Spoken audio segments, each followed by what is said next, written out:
Well, good afternoon on 28th of February, the last day of February 2023. We're at William Wallace's monument. Wallace's monument in Stirling. And I'm not entered yet. I stopped off here. There's Causeway Head in Stirling. Over to, is it Wallace High School? Anyway, I'm looking more over to the Benvorlich.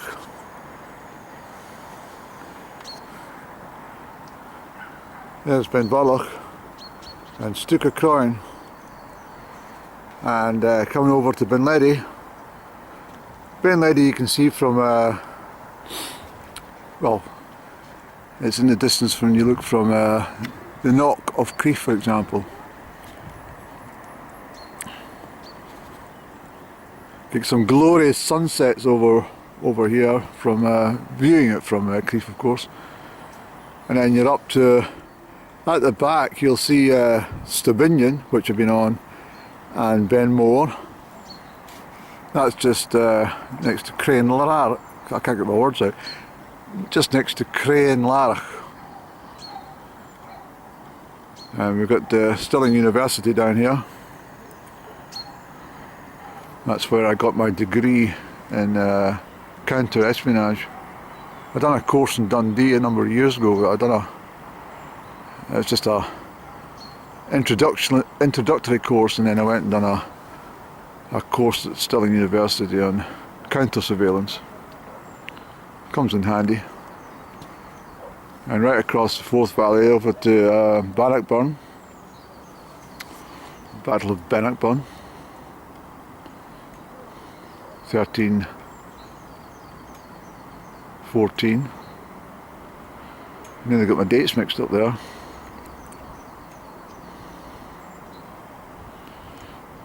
Yeah, not much has really changed from 1314, as you can see. There's a few houses and cars, but apart from that, the landscape's probably very similar.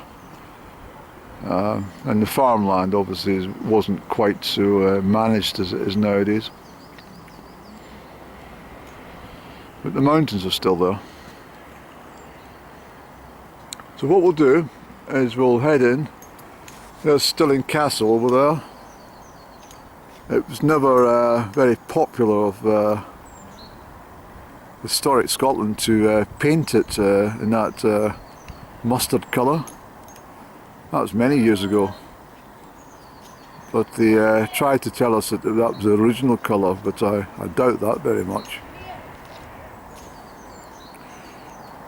So I'm going to enter the monument.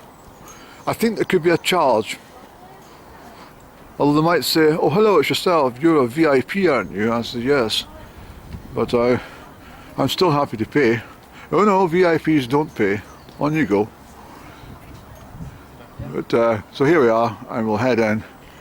I'll switch the camera off just now. There's probably somebody will ask for my autograph, more than likely. Okay, so we're taking the first few steps into Wallace's monument. They did ask for my autograph, but I said, look, have you got a pen? I'm trying to avoid that type of, oh please, I said, quickly then, okay. So I gave her and our colleague a quick scribble in their autograph pad. Yeah, so on the first of the 71st steps of the 246 steps that lead to the top of the monument. I was going to say mountain there. There's a lot of children around. Apparently the schools are on strike, so there's a lot of kiddies, but they're not low vibrational. They're just typical children making noises and screaming and shouting and excitable.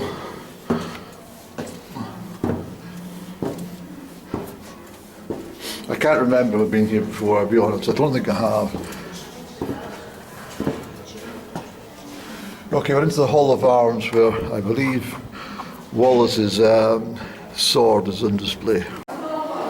So that there is Wallace's sword.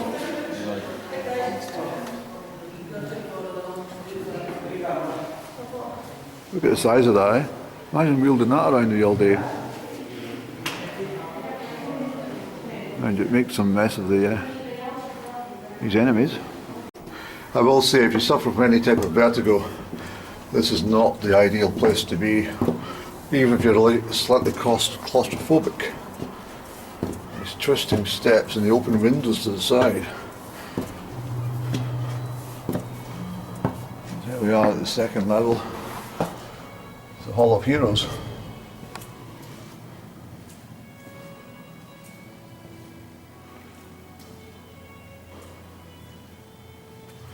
I was saying recently about the act of betrayal by anyone is the most wicked act on God's earth, no matter how small that betrayal may be. But certainly when someone's life's at stake, it's kind of beyond redemption.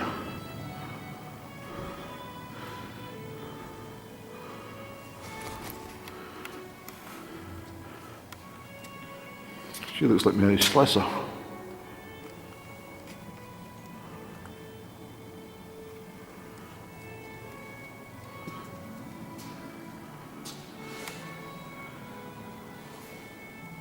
Man of my own heart, Mr. Burns.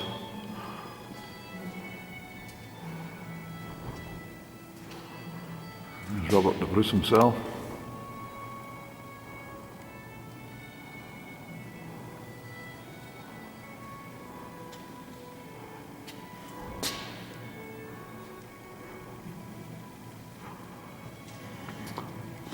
There's Adam Smith. I wonder what he's thinking about his laissez-faire economics just now. Eh? Calls nothing but mayhem, Mr. Smith. Your bright ideas.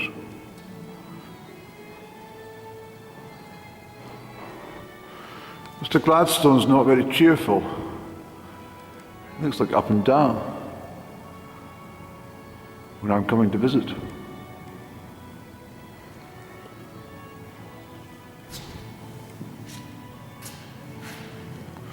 There's a fine chap. Great admiration for this bloke here. This is David Livingstone, the explorer and missionary. Wonderful chap.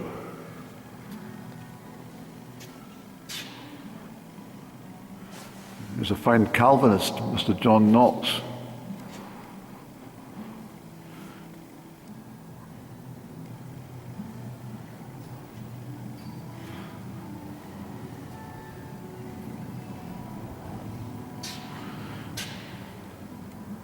I'm not sure if I admire all your works, Mr. Scott.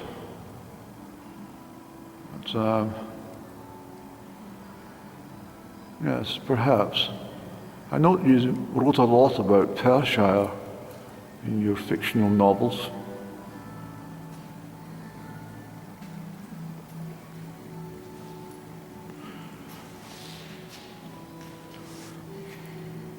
One day I might be up in this column of statuettes. Let's go upwards, Andrew.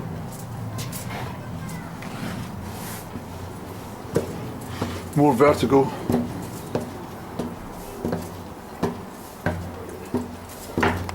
It's 246. I lost count at 101.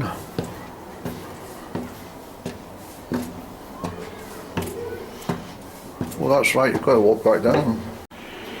I think the worst job of being a paper boy, when I think back, was delivering my newspapers to Wallace's Monument. The librarian always sat at the top floor. I expected me to bring the People's Journal up in the foyer. I'll get this section on the way down because it seems rather busy at the moment. There's no low vibrationals. It's just people doing what I'm doing.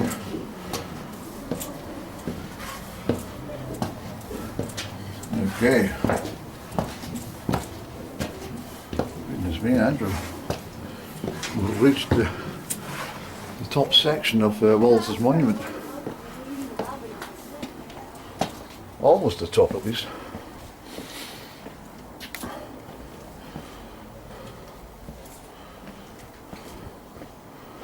Goodness me, Annie.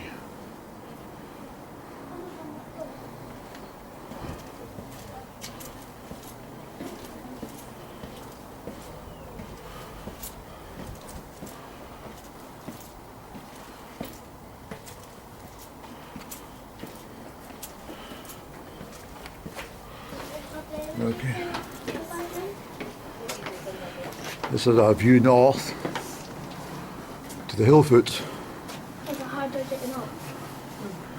No going now. I was avoiding youngsters there with their parents. This is at the top though. Isn't it marvellous?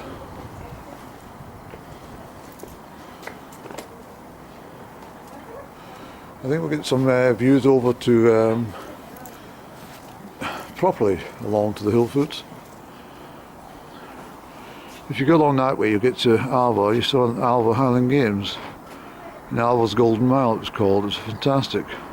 Always held in July. I never won at that Alva, not once. Never. Don't ask me why. And just over this young lady's shoulder, we've got Grangemouth over there. You may see the puffs of smoke rising. And Edinburgh's in the distance, you can see the Forth. But yes, Grangemouth Stadium was a place that I used to frequent and do my training, which was never very good because, as you can imagine, trying to train and breathe in the air of the petrochemicals and plastics was never good for the health of an upcoming athlete. This is the meandering Forth. No, it can't be a Forth, is it? Yes. This meandering part of the river is creating what I remember in geography as an oxbow lake. Eventually over by that house there'll be the stream may flood and join into here, leaving this area exposed as an island. That's generally what happens. Rather cloudy to the east, but still quite sunny to the north and west. Very pleasant indeed. And indeed we're very high up here. I'll check on the elevation, but I think we're 220 feet off the ground floor. Not quite as high as the 5-star care in Istanbul, which I stayed, I have to tell you. But certainly very, very pleasant to be up top of Wallace's Monument on this rather fabulous day for the end of February. And of course it's not a leap year. It's not a leap year. It's Scotland's 9/11, eh?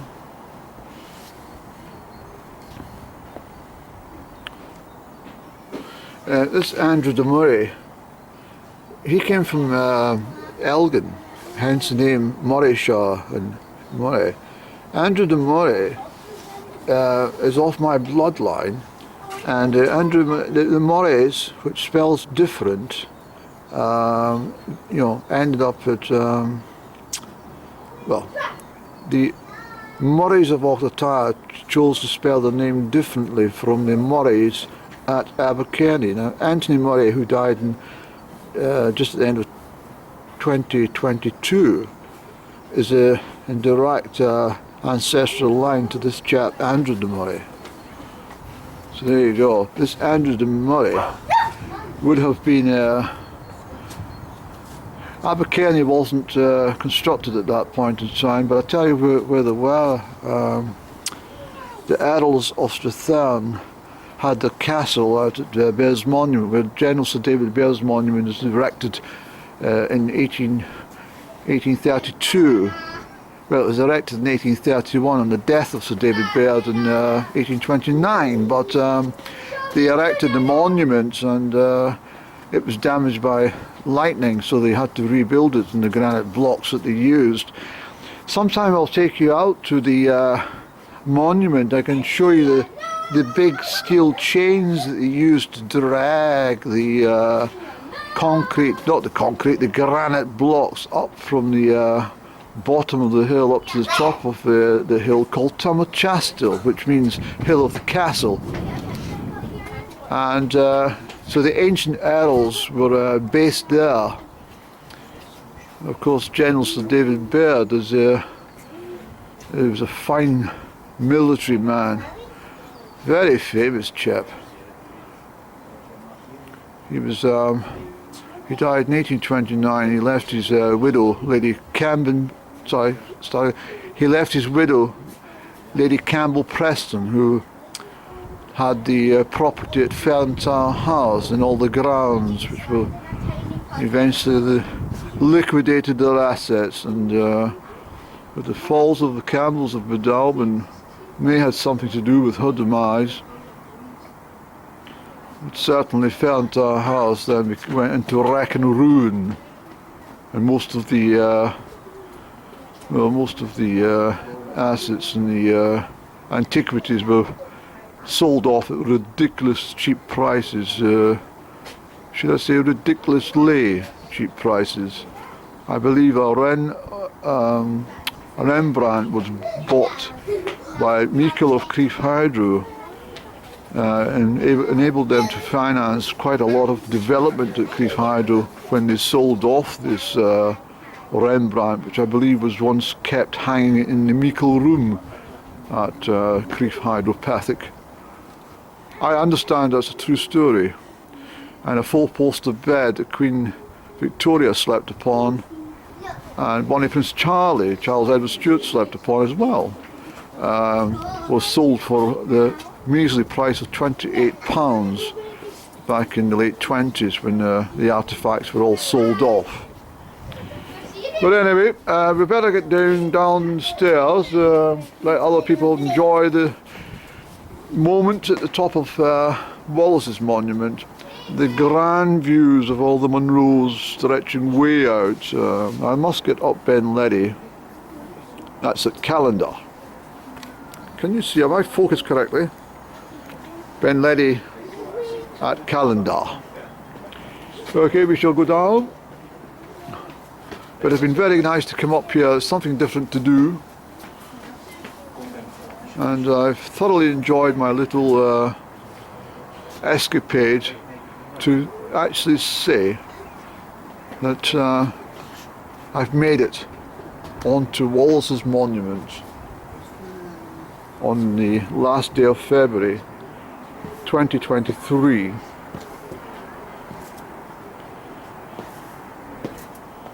We'll now go downstairs.